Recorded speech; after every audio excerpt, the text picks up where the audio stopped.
সমুদ্র ও নদীবেষ্টিত একটি জনপদ, যার আদি নাম ভুলুয়া। 1772 সালে এ অঞ্চল নিয়ে গঠিত জেলাটির নাম ছিল কলিন্দা, বর্তমানে যার নাম নোয়াখালী।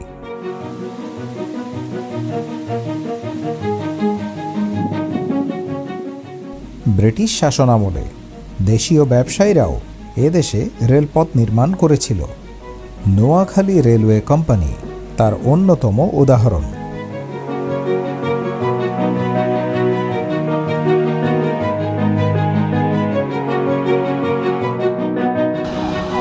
সারা রাতই ছিল বৃষ্টি, এখনও গুড়ি গুড়ি বৃষ্টি পড়ছে। এই হচ্ছে নোয়াখালীর সকাল। এই হচ্ছে হোটেলের রুম। এটা একটা সিঙ্গেল রুম। এই সিঙ্গেল রুমগুলো 700-800 টাকা নন এসি, আর এসি হলে 1000 টাকা। আর ডাবল রুম ভাড়া নন এসি 1000 টাকা থেকে শুরু করে 1500-1600 এরকম। আর এই হচ্ছে ওয়াশরুম। ওয়াশরুমটা আমার কাছে একটু তুলনামূলক ছোট মনে হয়েছে। এই হোটেলে কোনো লিফট নাই। আমি যে রুমে ছিলাম এই রুম পড়েছে 5 তলায়। 5 তলা পর্যন্ত হেঁটেই উঠতে হয়। কি আর করা, এই যে বের হয়েছি বৃষ্টি, সকাল থেকে বেরোতে পারিনি, অতি বৃষ্টি ছিল। এখন বৃষ্টি একটু কমেছে। যাই হোক, এখানে এই নোয়াখালী শহরে মানে মাইজদি কোর্টের কাছাকাছি এখানে হোটেলে ছিলাম। হোটেলের নাম হচ্ছে 7 হিলস, মানে 7 পাহাড়। কত যে খুব ভালো মানের হোটেল তা না, তবে এরকম 1-2 রাত থাকার জন্য থাকা যায়।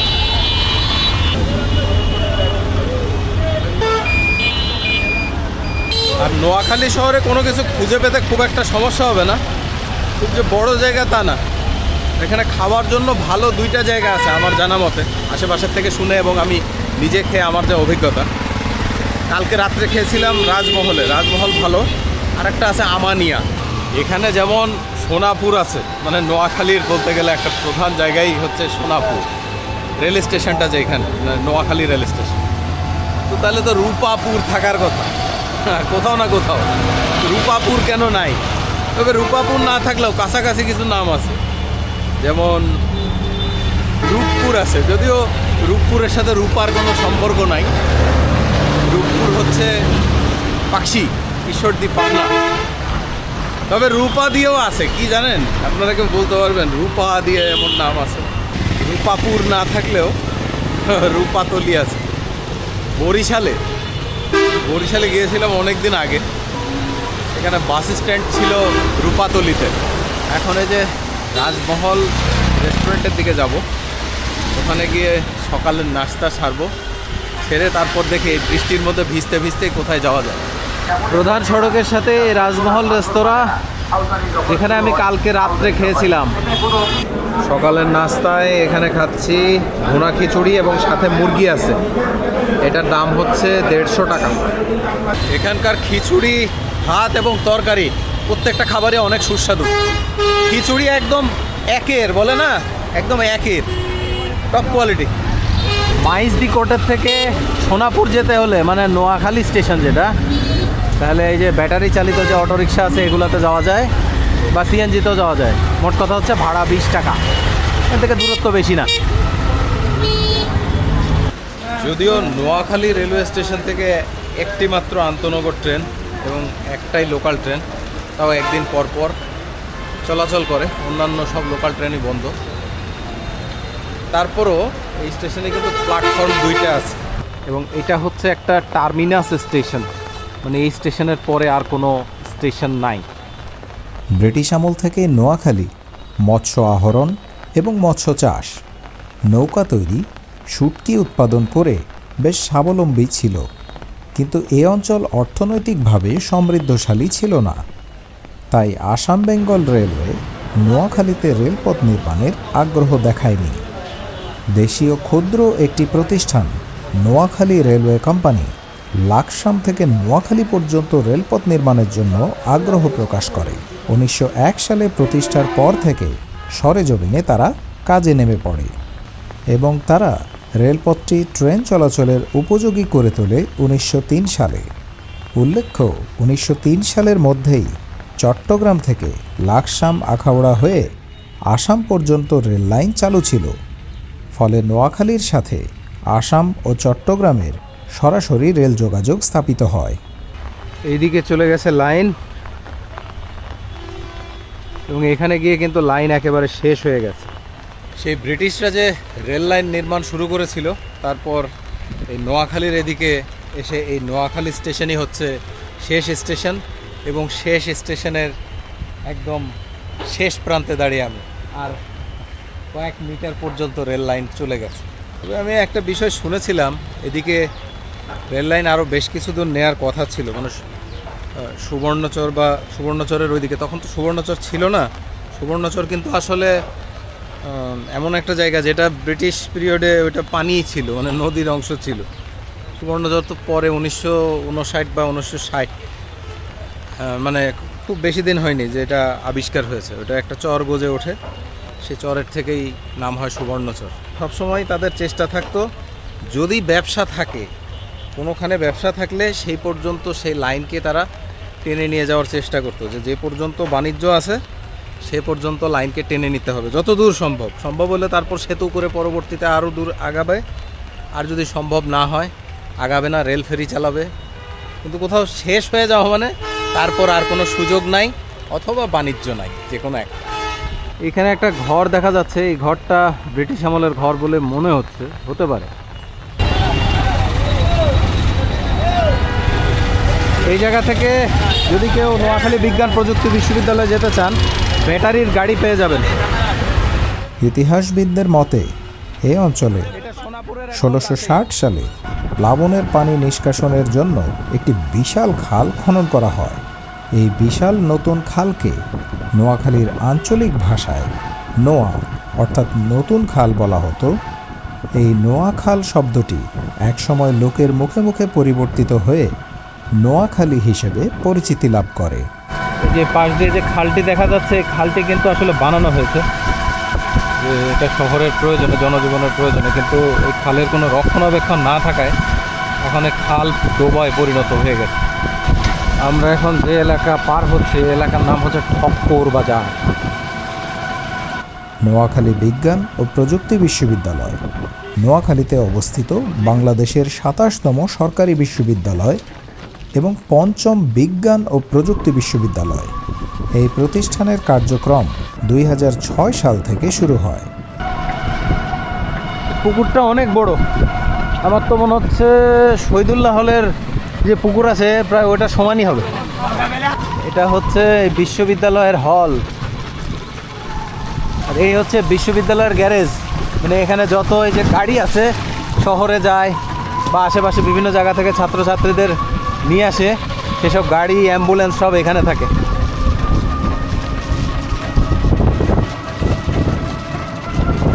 এই বিশ্ববিদ্যালয়ের জায়গা সম্ভবত 100 একর। এখানে এখনও অনেক কাজই বাকি আছে। এই যে দেখা যাচ্ছে শহীদ মুগ্ধ মেডিকেল সেন্টার, এখানে খাবার দাবারের দোকান। এই জায়গাটা দেখতে আমার কাছে কিছুটা ওই যে জাহাঙ্গীরনগর বিশ্ববিদ্যালয়ে যে খাবার দাবারের যে জায়গা আছে ওইটা যেরকম, ওরকম লাগছে। মানে এখানে যদি বিশ্ববিদ্যালয়ের স্টুডেন্টরা থাকতো, একটা হইচই, একটা সুন্দর পরিবেশ, তাহলে ভালো লাগতো। এমনিতে বৃষ্টির দিন, তার উপর আজকে বিশ্ববিদ্যালয় ছুটি। এটা হচ্ছে বিবি খাদিজা হল মহিলাদের। এখানে কোনো প্রকার মেলার জন্য যে জায়গা সেটি নির্মাণ করা। এই হচ্ছে নোয়াখালী বিজ্ঞান ও প্রযুক্তি বিশ্ববিদ্যালয়ের প্রধান ফটক। প্রধান ফটক দিয়ে ভিতরে ঢুকলেই এখানে প্রথমেই দেখা যাবে প্রশাসনিক ভবন। এই একটা জায়গা করা আছে, এখানে মানুষ ছবি তোলে। এখানে নোয়াখালী বিজ্ঞান ও প্রযুক্তি বিশ্ববিদ্যালয়ের যে প্রধান লোগো, সেই লোগোটি আছে। আর এই সামনে দেখা যাচ্ছে আর একটা ভাস্কর্য প্রশাসনিক ভবনের সামনে। এটা অপরাজেয় বাংলা বা ওই ধরনের কোনো একটা ভাস্কর্য হবে। অ্যাডমিনিস্ট্রেশন বিল্ডিংয়ের এই পাশেই তো মসজিদ আছে। এবং মসজিদ মানে কি বেশ বড় মসজিদ। মসজিদ তো এখন বন্ধ, তাই ভিতরে যাওয়া যাচ্ছে না। বিশ্ববিদ্যালয়ে ঢোকার পরেই ঠিক অ্যাডমিন বিল্ডিংয়ের সামনেই এখানে আছে শহীদ মিনার, বা এখানে একটা স্মৃতি স্তম্ভও হতে পারে। এই সোনাপুরের যে মোড় আছে, বাস স্ট্যান্ড মোড়, এখান থেকে সব বাস টাস পাওয়া যায়। এই জায়গার থেকে যাওয়া যায় সুবর্ণচর, অথবা কেউ যদি চেয়ারম্যান ঘাটও যেতে চান তাহলে এখান থেকেই সিএনজি চলে। সিএনজিতে সুবর্ণচর গেলে 80 টাকা এবং চেয়ারম্যান ঘাট গেলে 100 টাকা। এদেশে জেলা প্রশাসন ব্যবস্থার প্রবর্তক ছিলেন তৎকালীন বাংলার প্রথম গভর্নর জেনারেল ওয়ারেন হেস্টিংস। তিনি বাংলাকে 19টি জেলায় বিভক্ত করলে 1772 সালে নোয়াখালী অঞ্চল নিয়ে গঠিত এ জেলাটির নাম ছিল কলিন্দা। সোনাপুর থেকে চেয়ারম্যান ঘাট প্রায় 40 কিলোমিটার দূরে অবস্থিত। পুরোপুরি সোজা একটা রাস্তা, এই রাস্তায় কোনো বাঁক নাই। বাঁক না থাকলে কিন্তু যে কোনো হাইওয়ে আমার কাছে মনে হয় বেশ কিছুটা ঝুঁকিপূর্ণ হয়ে যায়। আমার নিজেরই শুধু ঝিমুনি আসছে কতক্ষণ পর পর খালি, এরকম। এই হচ্ছে আমার অবস্থা। এখন আমাদের পাইলট সাহেব ঠিক থাকলেই হয়। 1792 সালে ত্রিপুরা জেলার অধীনে এই অঞ্চল হয়ে যায় পরগনা, যার নাম তখন ছিল ভুলুয়া। 1821 সালে ত্রিপুরা জেলাকে ভেঙে ভুলুয়া পরগনাকে স্বতন্ত্র জেলা হিসেবে প্রতিষ্ঠা করা হয় এবং 1968 সালে নোয়াখালী নামকরণ করা হয়। হ্যাঁ, এই বাজারটা হচ্ছে হারিশ চৌধুরী বাজার। এই হারিশ চৌধুরী বাজার কিন্তু সুবর্ণচরের ভিতরে। নোয়াখালী এমন একটি জেলা যার নিজের নামে কোনো শহর নেই। নোয়াখালী জেলা শহর মাইজদি নামে পরিচিত। 1948 সালে যখন উপজেলা সদর দপ্তর মেঘনা নদী গর্ভে বিলীন হয়ে যায়, তখন মাইজদি মৌজায় ধানক্ষেত আর খোলা প্রান্তরে পুরাতন শহরের ভাঙা দপ্তরগুলো এখানে এনে স্থাপন করা হয় এবং 1953 সালে কয়েকটি মৌজা নিয়ে নোয়াখালী পৌর এলাকা ঘোষণা করা হয়। অবশেষে 1962 সালে মাইজদিকে নোয়াখালী জেলার স্থায়ী সদর দপ্তর হিসেবে সরকারিভাবে স্বীকৃতি দেয়া হয়। চরজব্বর থানা।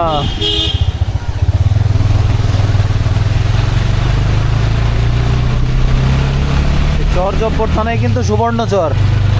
আমাদের গন্তব্য এই জেলার প্রায় শেষ প্রান্তে কুলের সমীপে চেয়ারম্যান ঘাট এলাকা।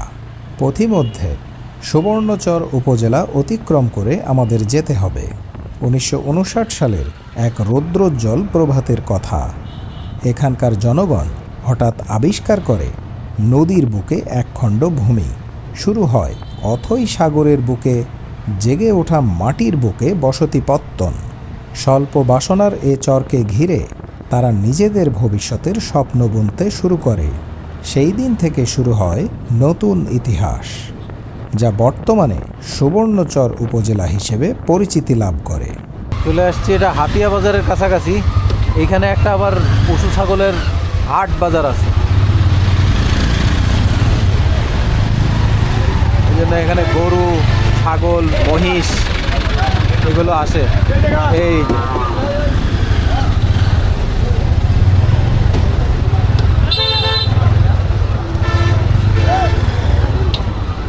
যে গরু,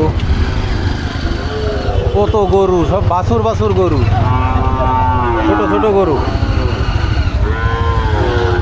গরুগুলো তো দেখে ভালোই লাগছে, একেবারে দেশি গরু। দেশি গরু কিনতে চাইলে কেউ, আমার মনে হয় যে এখানে সেই গরু কেনাটা ভালো। ছোট ছোট গরু পাওয়া যায়, কত সুন্দর। হাতিয়া বাজারে গরু, গরু দেখে মন ভালো হয়ে গেল। বাহ, এই যে বাছুর কি সুন্দর দুধ খাচ্ছে, ভালোই লাগলো দেখে। ওখানে দেখলাম বাছুর দুধ খাচ্ছে চুপচুপ করে। আবার যে রাখাল ছিল সে আবার দুধ খাওয়ানোর জন্য সাহায্য করছে। ছাগল ভেড়া পড়েছে রাস্তার ওই পাশে, এই জন্য ভালো মতো দেখা গেল না। ওই যে মানুষজন হাটে আসছে গরু বিক্রি করার জন্য, এবং গরুর সাথে গরুর মাও থাকে। এটা একদম হাতিয়া বাজারের মাঝামাঝি একটি জায়গা। এখানে ফলমূল দেখা যাচ্ছে বিক্রি হচ্ছে। এই যে ছাগল নিয়ে যাচ্ছে হাটে, এই যে হাটে যাচ্ছে যারা, হাটে যাচ্ছে এই একটা শিশু গরু আর গাভী। মানে গাভী যে বাচ্চা দিয়েছে সে বাচ্চা সহ যাচ্ছে, তার মানে গাভীটা বাচ্চা সহ বিক্রি হবে। তো সুন্দর সুন্দর গরুর বাছুর ছোট ছোট দেখতে খুব ভালো লাগছে। মানুষজন একেবারে দৌড়ানি দিচ্ছে, গরুর বাছুর এবং গরু দুইজনই দৌড়াতে দৌড়াতে যাচ্ছে, মানে গাভী। চলে আসলাম চেয়ারম্যান ঘাট। চেয়ারম্যান ঘাটে তো আসলাম, এই হচ্ছে চেয়ারম্যান ঘাট। আর এখানে বাস স্ট্যান্ড, এখান থেকে কিন্তু বাস চলে চট্টগ্রাম যায়, চট্টগ্রাম যেতে পারবে। অনেকগুলো চরে যায়, যেমন ভাসান চরে যায়, উড়ির চর অবশ্যই এখান থেকে যায় না, উড়ির চরের জন্য অন্য ঘাট আছে। আর তাছাড়াও হাতিয়াতে তো যাই, মানে হাতিয়ার যে প্রধান যে জায়গাটি, মানে সবচেয়ে বেশি অংশ যেই দ্বীপ অঞ্চলটি, সেই হাতিয়া যেতে হলেও এখান থেকে যাওয়া যায়।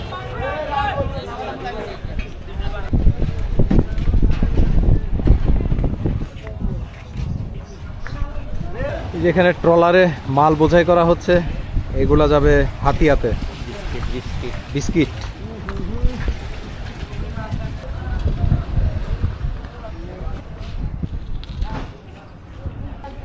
এই ট্রলারগুলা কিন্তু বেশ বড় বড় ট্রলার, মানে এগুলো ওই যে সমুদ্রে চলা যে ট্রলার সেগুলা। টেকনাফ থেকে সেন্ট মার্টিন যাওয়ার সময় যেই ট্রলারগুলা হয় এগুলো হচ্ছে এইরকম সেই ট্রলার। এই ঘাটের এদিকে জোয়ারের পানি এখন না থাকায়, মানে জোয়ার না থাকায় এদিকে পানি নাই। জোয়ার আসলে তখন এদিকে পানিতে ভরে যায়। মানে এই নৌকাগুলো এখন মালামাল লোড করা হচ্ছে, মালামাল ভরা হয়ে গেলে দেখা যাবে যে ততক্ষণে জোয়ারের পানি চলে এসেছে। এখানে এটা মেঘনা নদী বলা যায়, তবে নদী বলি আর যাই বলি, এই নদী কিন্তু সাধারণ নদীর মতো না, এর স্রোত কিন্তু অনেক তীব্র। এবং তার থেকে বড় কথা হলো এখানকার পানি কিন্তু লবণাক্ত। সমুদ্র অল্প কিছু দূর গেলেই সমুদ্র, মানে খালি চোখে আমি দেখতে পাচ্ছি অল্প কিছু দূর পর থেকে সমুদ্র সীমা শুরু, সমুদ্র শুরু। এখানকার নদীগুলাকেও মানে নদীতে চলাচল করলে সমীহ করে চলতে হবে, মানে সমুদ্রের মতো বুদ্ধি মাথায় নিয়ে তারপরে নৌকা চালাতে হবে। এখানে সব বন্যার সময় ভেঙে গেছে, এখানে আরও বেশ কিছু স্থাপনা ছিল। এই মাছের বাজার এখন পুরোপুরি খালি, কারণ এখানে এখন মাছ নাই। মাছ বিক্রি হয় সকালে।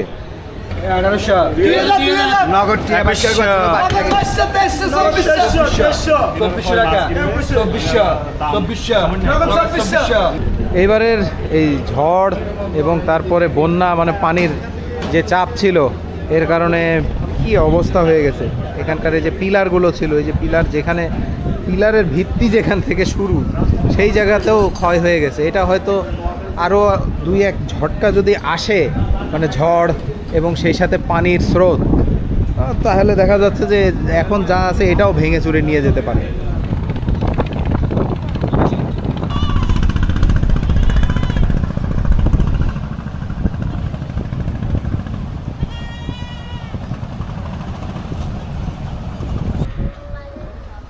এবার চলে আসলাম চেয়ারম্যান ঘাটের আসল জায়গায়।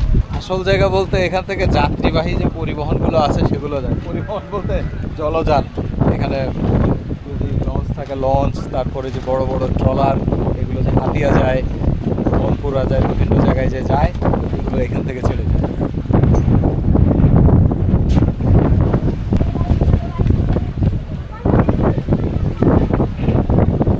বা এসটি শৈবাল, এই এসটি শৈবাল আজকে যাবে না, তবে এটা যখন যায় তখন সে হাতিয়াতেই যায়। ঠিক তার পাশে দেখা যাচ্ছে একটা ট্রলার আছে, ওই ট্রলারটা বর্তমানে হাতিয়া যাওয়ার ট্রলার সিরিয়ালে আছে, মানে সে এখন যাত্রী উঠাচ্ছে, যাত্রী উঠানো হয়ে গেলে টান দিবে।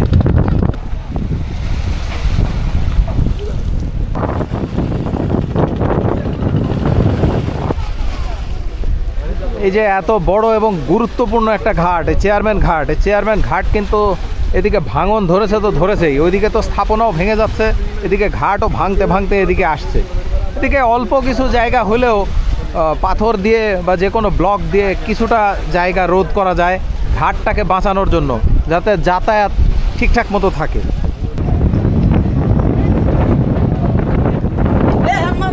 এই হলো ঘাট এলাকা। চেয়ারম্যান ঘাটের এই যে একেবারে মোড়ে বা বাস স্ট্যান্ডে, এখান থেকে যেমন সিএনজি আছে, ঢাকায় যাওয়ার বা চট্টগ্রাম যাওয়ার বাসও কিন্তু পাওয়া যায়। চট্টগ্রামের বাস ভাড়া এখান থেকে 350 টাকা, নোয়াখালী সফর প্রায় শেষ পর্যায়ে, কিন্তু এই শেষ পর্যায়ে আসার পর এখানে এক বিপত্তি বাঁধলো। এখানে আমরা নোয়াখালী থেকে আসলাম 100 টাকা ভাড়া দিয়ে। এখন এখান থেকে আর 100 টাকায় যেতে চায় না। এখান থেকে নোয়াখালী মানে সোনাপুর পর্যন্ত চায় 150 টাকা। 150 টাকা নেবে এই সিএনজি। এখন এই যে একটা সেতুতে উঠবো এবং এই ছোটোখাটো একটা নদী পার হব। এইটার দ্বারাই কিন্তু আমাদের থানা বিভক্ত হয়ে যাচ্ছে। যে আমরা যে পাশ থেকে আসলাম এটা হচ্ছে হাতিয়া, আর ডান পাশে হচ্ছে সুবর্ণচর। নদীর বুকে জেগে ওঠা চর সুবর্ণচর।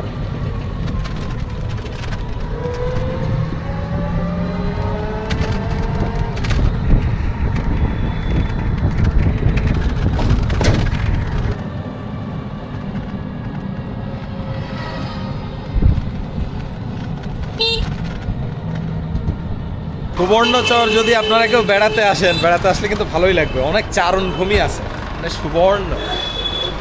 এটা হচ্ছে ভূঁইয়ার হাট। হ্যাঁ, এই ভূঁইয়ার হাটও কিন্তু সুবর্ণচর। তো এই ভূঁইয়ার হাটের থেকেও গাড়ি যায়, চট্টগ্রামের গাড়ি আছে, তবে ফেনীর কোনো গাড়ি নাই। ফেনী যেতে হলে সোনাপুর যেতে হবে, সোনাপুর থেকে ফেনী। আর সোনাপুর যেতে হলে সিএনজিতে। ভাই সিএনজি কি যাবে সোনাপুর? সোনাপুর ও আচ্ছা, সোনাপুর লোক হয়ে গেছে, তাহলে সামনে খুঁজতে হবে। চলেন খুঁজি। এবার এই ভূঁইয়ার হাটের থেকে সিএনজিতে উঠলাম, সোনাপুর যাব, ভাড়া 80 টাকা।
এখান থেকে ফেনীর সিএনজি পাওয়া যায়। ফেনী যাওয়ার জন্য এখান থেকে সিএনজিতে ভাড়া দিতে হয় 130 টাকা। নোয়াখালীর সফর এখানে শেষ করতে যাচ্ছি। এবারের মতো নোয়াখালী সুবর্ণচর ঘোরা হলো। আবারও হয়তো আসা হবে এই সুবর্ণচরে। সুবর্ণচর আসলে অনেক সুবর্ণ, মানে সুবর্ণভূমি, সুন্দর জায়গা। এখন যাবো নতুন গন্তব্য, দেখা হবে নতুন গন্তব্য। বিদায় নোয়াখালী। নোয়াখালীকে বিদায় দিয়ে ফেনীর পথে